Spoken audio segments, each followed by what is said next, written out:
जय श्री हरि।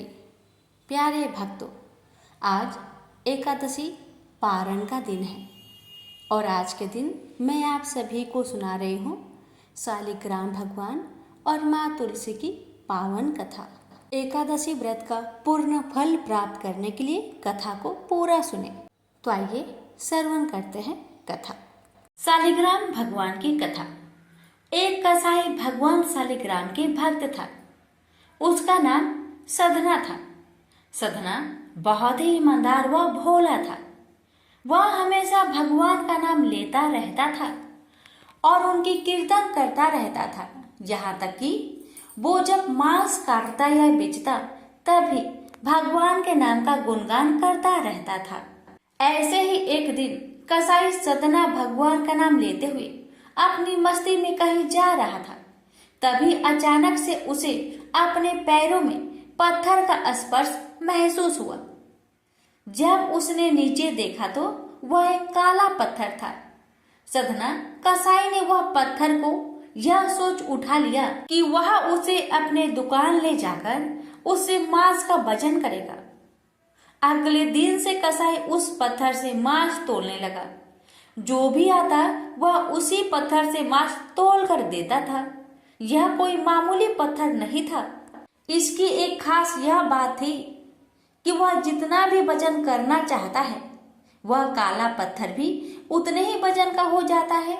समय के साथ साथ उस काले पत्थर की लोकप्रियता धीरे धीरे पूरे गांव में फैलने लगी। जब भी सधना को मांस तोलना होता है वह पत्थर उतने ही वजन का हो जाता है।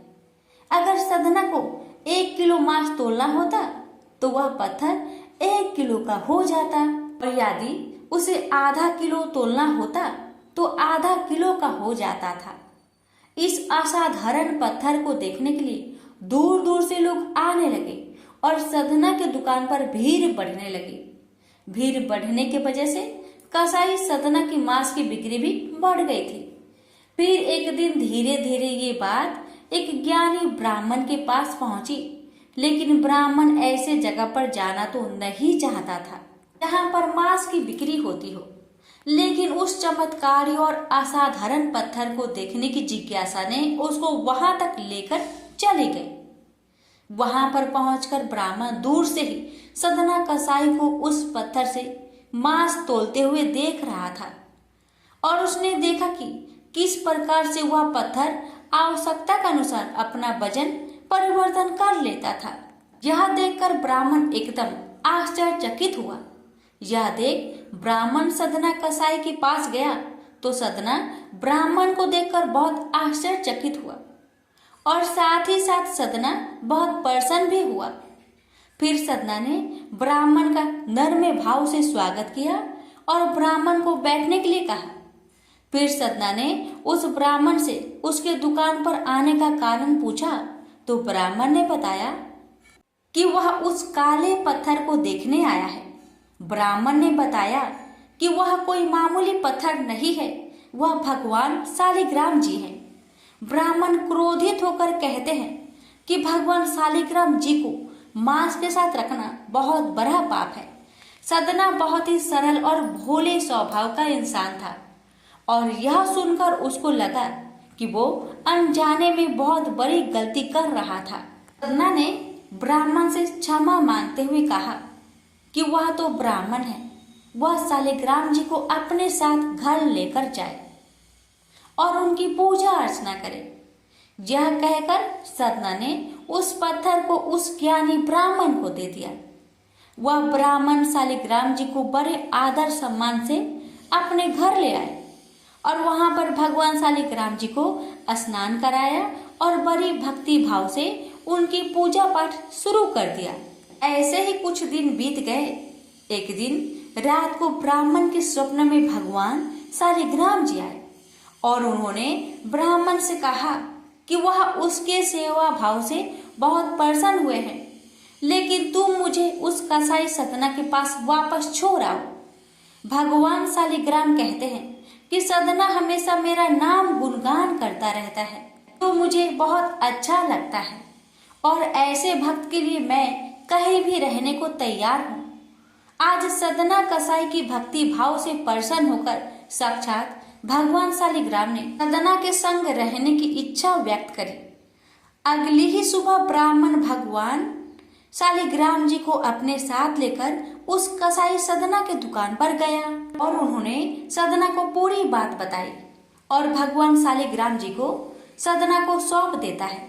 यह सुनकर सदना बहुत प्रसन्न होता है और मन ही मन वह वचन लेता है कि वह आपसे मांस नहीं बेचेगा और वह अपना अधिक से अधिक समय भगवान के नाम लेने और कीर्तन करने में गुजारेगा। सभी मिलकर बोली शालिग्राम भगवान की जय। जय श्री कृष्ण। राधे राधे। प्यारे भक्तगणों, आज है जया एकादशी और आज एकादशी व्रत के शुभ अवसर पर मैं आप सभी को सुनाने जा रही हूँ राधा रानी द्वारा पूजित माँ तुलसी की पावन कथा। एक बार राधा रानी जी सखी से बोली, सखी तुम श्री कृष्ण की प्रसन्नता के लिए किसी देवता की ऐसा पूजा बताओ जो परम सौभाग्यवर्धक हो। तब समस्त सखियों में श्रेष्ठ चंद्रनन्ना ने अपने हृदय में एक क्षण तक कुछ विचार किया। फिर बोली, चंद्रनन्ना ने कहा, राधे परम सौभाग्यदायक और श्री कृष्ण की भी प्राप्ति के लिए वरदायक व्रत तुलसी की सेवा। तुम्हें तुलसी का सेवा का ही नियम लेना चाहिए, क्योंकि तुलसी का यदि स्पर्श अथवा ध्यान, नाम, संकीर्तन, आरोपण, सिंचन किया जाए तो महान पुण्यप्रद होता है। राधे जो प्रतिदिन तुलसी की 9 प्रकार से भक्ति करते हैं वे कोटि सहस्त्र योग तक अपने उस सत्कृत्य का उत्तम फल भोगते हैं। मनुष्य की लगाई हुई तुलसी जब तक शाखा पर शाखा, बीज, पुष्प और सुंदर दलों के साथ पृथ्वी पर बढ़ती रहती है, तब तक उनके वंश में जो जो जन्म लेता है वो सभी हो हजार कल्पों तक श्री हरि के धाम में निवास करते हैं। जो तुलसी मंजरी सिर पर रखकर प्राण त्याग करता है वो सैकड़ों पापों से युक्त क्यों न हो, यमराज उसकी ओर देख भी नहीं सकता। इस प्रकार चंद्रनन्ना की कही बात सुनकर राजेश्वरी श्री राधा ने साक्षात श्री हरि को संतुष्ट करने वाले तुलसी सेवन का व्रत आरंभ किया। केतकी वन में 100 हाथ गोलाकार भूमि पर बहुत ऊंचा और अत्यंत मनोहर श्री तुलसी का मंदिर बनवाया, जिसकी दीवार सोने से जड़ी थी और किनारे किनारे पद्म राग मणि लगी थी। वह सुंदर सुंदर पन्ने हीरे और मोतियों के परकोटे से अत्यंत सुशोभित था और उसके चारों ओर परिक्रमा के लिए गली बनाई गई थी, जिसकी भूमि चिंतामणि से मंडित थी।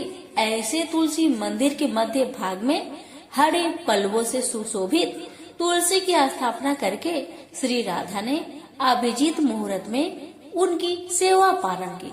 व्रत आरंभ करके उन्होंने प्रत्येक मास पृथक पृथक रस से तुलसी को सींचा। कार्तिक महीने में दूध से सींचा, मार्गशीर्ष मास में ईख के रस से सींचा, पौष में दक्षरा रस से, माघ में 12 मासी आम के रस से, फाल्गुन मास में अनेक वस्तुओं से मिश्रित मिश्री के रस से और चैत्र मास में पंचामृत से सींचा और वैशाख कृष्ण प्रतिपदा के दिन उद्यापन का उत्सव किया।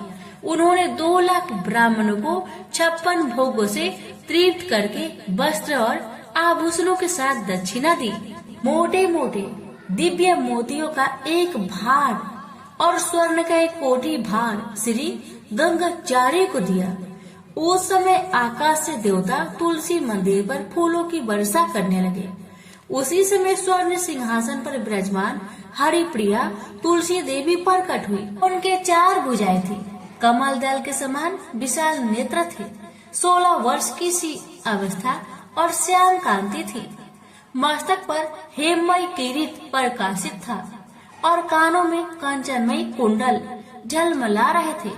गरुड़ से उतरकर तुलसी देवी ने रंगवल्ली जैसे श्री राधा जी को अपनी भुजाओं से अंक में भर लिया और उनके मुख चंद्र का चुंबन किया। तुलसी बोली, कलावती राधे, मैं तुम्हारी भक्ति से प्रसन्न हूँ। यहाँ इंद्रिय, मन, बुद्धि और चित्त द्वारा जो जो मनोरथ तुमने किया है वह सब तुम्हारे सम्मुख सफल हो। इस प्रकार हरिप्रिया तुलसी को प्रणाम करके वृषभानु नंदिनी राधा ने उनसे कहा, देवी, गोविंद के युगल चरणों में मेरी अहेतु की भक्ति बनी रहे। तब तथास्तु कहकर हरिप्रिया अंतर्ध्यान हो गई। इस प्रकार पृथ्वी पर जो मनुष्य श्री राधा जी के इस विचित्र उपाख्यान को सुनता है वह भगवान को पाकर कृत्य कृत्य हो जाता है। प्रेम से बोलिए तुलसी माता की जय। एक ब्राह्मण था, वह प्रतिदिन मंदिर जाता था। वह प्रतिदिन तुलसी माता का पूजा करता था। वह तुलसी माता से प्रतिदिन प्रार्थना करता था कि हे तुलसी महारानी, मेरे को आनंद करना। तुलसी माता ने सोचा कि यह ब्राह्मण तो बहुत सीधा है और गरीब है और प्रतिदिन मेरी पूजा पाठ करता है, मैं इसके लिए कुछ न कुछ करना चाहती हूँ। तुलसी महारानी ने क्या किया, एक कन्या का रूप बनाकर बैठ गई और उस ब्राह्मण को बोली कि ब्राह्मण, मैं तेरा घर आना चाहती हूँ। ब्राह्मण ने सोचा कि मेरी 6 लड़कियां तो पहले से ही है और 7 लड़कियों का मैं कैसे पालन पोषण करूँगा, लड़कियों की शादी कैसे कराऊंगा, मेरे पास तो कुछ ऐसा भी नहीं है। यह विचार करके वह बहुत परेशान रहने लगा। उसको अब तो खाना पीना भी नहीं भा रहा था। उसकी पत्नी ने एक दिन कहा, क्या बात है, आजकल आप बहुत दुखी रहते हैं, क्या कोई परेशानी है, मुझे बताइए। तो इस पर ब्राह्मण बोला कि मैं रोज मंदिर जाता हूँ, वहाँ पर एक छोटी सी सुंदर कन्या बैठी रहती है और वह मुझसे कहती है कि ब्राह्मण, मैं आपके घर आऊंगी। यही सोचकर मैं काफी परेशान रहने लगा हूँ। मेरी तो पहले से ही 6 लड़कियां हैं, अगर उसे लेकर चलाऊंगा तो 7 लड़की हो जाएगी, फिर मैं सबका पालन पोषण कैसे करूंगा। ब्राह्मणी बोली, अरे इसमें परेशान होने की क्या बात है, आ रही है तो आने दो। ब्राह्मण बोला कि पहले से ही अपने 6 लड़कियां तो है ही, उनकी भी तो अपनी शादी भी करवानी है। तो इस पर ब्राह्मणी बोली कि अरे ये तो कोई बात नहीं है, अपनी 6 लड़कियां की शादी करवाएंगे, वैसे ही 7वीं की भी करवा देंगे, अपन 7 लड़कियों की शादी साथ में करवा देंगे। अगले दिन जब वो ब्राह्मण मंदिर गया तो उस छोटी कन्या ने पूछा, ब्राह्मण, मैं आपके घर आऊं? तो ब्राह्मण बोला, हाँ चल बेटा चल। उनको वो अपने घर लेकर आ गया। इसी माता के कन्या के रूप में ब्राह्मण के घर में आने पर घर आनंद ही आनंद हो गया। घर में लक्ष्मी की बारिश हो गई। जब ब्राह्मण 7 कन्याओं की शादी के लिए वर ढूंढने जाने लगे तो उस छोटी सी कन्या ने कहा कि मेरे तो शालिग्राम जी के मंदिर में जाकर शालिग्राम जी को बोलना कि वह बारात लेकर आए। मेरी 6 बहनों के लिए आप अपने इच्छा अनुसार वर ढूंढ लेना। तुलसी महारानी के मेहरबानी से, उनकी कृपा से उसके तो सब जेवर, कपड़ा, खाना सब तैयार हो गए और अच्छी धूमधाम से उनकी शादी भी हो गई। और उस ब्राह्मण के तुलसी माता टुटमान हुई। तुलसी माता, जैसे आप ब्राह्मण पर अपनी कृपा बरसाए वैसे हम पर भी कृपा बरसाना, और जैसे आनंद ब्राह्मण के करा वैसे हम सब की करना। प्रेम से बोलिए तुलसी महारानी की जय। तुलसी से जुड़ी एक कथा बहुत प्रचलित है। श्रीमद् देवी भागवत पुराण में इनके अवतरण की दिव्य लीला कथा भी बनाई गई है। एक बार शिव ने अपने तेज को समुद्र में फेंक दिया था। उससे एक महातेजस्वी बालक ने जन्म लिया। यह बालक आगे चलकर जलंधर के नाम से पराक्रमी दैत्य राजा बना। इसकी राजधानी का नाम जलंधर नगरी था। दैत्यराज कालनेमी की कन्या वृंदा का विवाह जलंधर से हुआ। जलंधर महाराक्षस था। अपनी सत्ता के मद में चूर उसने माता लक्ष्मी की पाने की कामना से युद्ध किया। परंतु समुद्र से ही उत्पन्न होने के कारण माता लक्ष्मी ने उसे अपने भाई के रूप में स्वीकार किया। वहां से पराजित होकर वह देवी पार्वती को पाने की लालसा से कैलाश पर्वत पर गया। भगवान देवाधिदेव शिव का ही रूप धरकर माता पार्वती के समीप गया, परंतु माँ ने अपने योग बल से उसे तुरंत पहचान लिया तथा वहां से अंतर ध्यान हो गई। देवी पार्वती ने क्रोध होकर सारा वृत्तांत भगवान विष्णु को सुनाया। जलांधर की पत्नी वृंदा अत्यंत पतिव्रता स्त्री थी। उसी के पतिव्रत धर्म की शक्ति से जलांधर न तो मारा जाता था और न ही पराजित होता था। इसलिए जलांधर का नाश करने के लिए वृंदा के पतिव्रत धर्म को भंग करना बहुत जरूरी था। इसी कारण भगवान विष्णु ऋषि का भेष धारण करके वन में जा पहुँचे, जहाँ वृंदा अकेली भ्रमण कर रही थी। भगवान के साथ दो मायावी राक्षस भी थे, जिन्हें देखकर वृंदा भयभीत हो गई। ऋषि ने वृंदा के सामने पल में दोनों को भस्म कर दिया।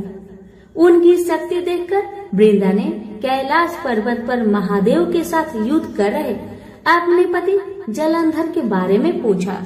ऋषि ने अपने माया जाल से दो बानर प्रकट किए। एक बानर के हाथ में जलंधर का सिर था तथा दूसरे के हाथ में धैर्य। अपने पति की यह दशा देखकर वृंदा मूर्छित होकर गिर पड़ी। होश में आने पर उन्होंने ऋषि रूपी भगवान से विनती की कि वह उसके पति को जीवित करे। भगवान ने अपनी माया से पुनः जलांधर का सिर धड़ से जोड़ दिया, परंतु स्वयं भी वह उसी शरीर में प्रवेश कर गए। वृंदा को इस छल का जरा भी आभास न हुआ। जलांधर बने भगवान के साथ वृंदा पतिव्रता का व्यवहार करने लगी, जिससे उसका अस्तित्व भंग हो गया। ऐसा होते ही वृंदा का पति जलांधर युद्ध में हार गया। इसी सारे लीला का जब वृंदा को पता चला तो उसने क्रोध होकर भगवान विष्णु को शीला होने का श्राप दे दिया तथा स्वयं सती हो गई। जहाँ वृंदा भस्म हुई वहाँ तुलसी का पौधा उगा। भगवान विष्णु ने वृंदा से कहा, हे वृंदा, तुम अपने अस्तित्व के कारण मुझे लक्ष्मी से भी अधिक प्रिय हो गई हो। अब तुम तुलसी के रूप में सदा मेरे साथ रहोगी। जो मनुष्य भी मेरे शालिग्राम रूप के साथ तुलसी का विवाह करेगा उसे इस लोक और परलोक में विपुल यश प्राप्त होगा। जिस घर में तुलसी होती है वहाँ यम के दूत भी असमय नहीं जा सकते। गंगा व नर्मदा के जल में स्नान तथा तुलसी का पूजन बराबर माना जाता है। चाहे मनुष्य कितना भी पापी क्यों न हो, मृत्यु के समय जिसके प्राण मंजरी रहित तुलसी और गंगा जल मुख में रखकर निकल जाते हैं, वह पापों से मुक्त होकर बैकुंठ धाम को प्राप्त होता है। जो मनुष्य तुलसी व आंवलों की छाया में अपने पितरों का श्राद्ध करता है, उसके पितर मोक्ष को प्राप्त हो जाते हैं। उसी दैत्य जलांधर की यह भूमि जलांधर नाम से विख्यात है। सती वृंदा का मंदिर मोहल्ला कोट किशनचंद में स्थित है। कहते हैं इस स्थान पर एक प्राचीन गुफा थी जो सीधी हरिद्वार तक जाती थी। सच्चे मन से 40 दिन तक सती वृंदा देवी के मंदिर में पूजा करने से सभी मनोरथ पूर्ण होते हैं। तो प्रेम से बोलिए तुलसी मैया की जय। सुनिए तुलसी मैया की आरती। जय जय तुलसी माता मैया, जय तुलसी माता, सब जग की सुखदाता, सबकी बर माता। जय तुलसी माता, सब योगों से ऊपर, सब रोगों से ऊपर, रज से रच करके सबकी भवत्राता। जय तुलसी माता, बटु पुत्री है श्यामा, सुरवल्ली है ग्रामैया, बेसुनु प्रिया जो नर तुमको सेवे, सो नर तर जाता। जय तुलसी माता, हरि के शीस विराजते, त्रिभुवन से हो बंदित, पतित जनों की तरनी तुम हो विख्याता, जय तुलसी माता। लेकर जन्म विजन में आई दिव्य भवन में, मानव लोक तुम्ही से सुख संपत्ति पाता, जय तुलसी माता। हरि को तुम अति प्यारी, श्याम बरन सुकुमारी, प्रेम जब है उनका तुमसे कैसा नाता। हमारी विपद हरो तुम, कृपा करो माता, जय तुलसी माता, जय तुलसी माता। जय तुलसी माता मैया, जय तुलसी माता। सब जग की सुखदाता, सबकी बरमाता, जय तुलसी माता मैया, जय तुलसी माता। प्रेम से बोलिए तुलसी मैया की जय। वीडियो को लाइक शेयर करना ना भूले। धन्यवाद।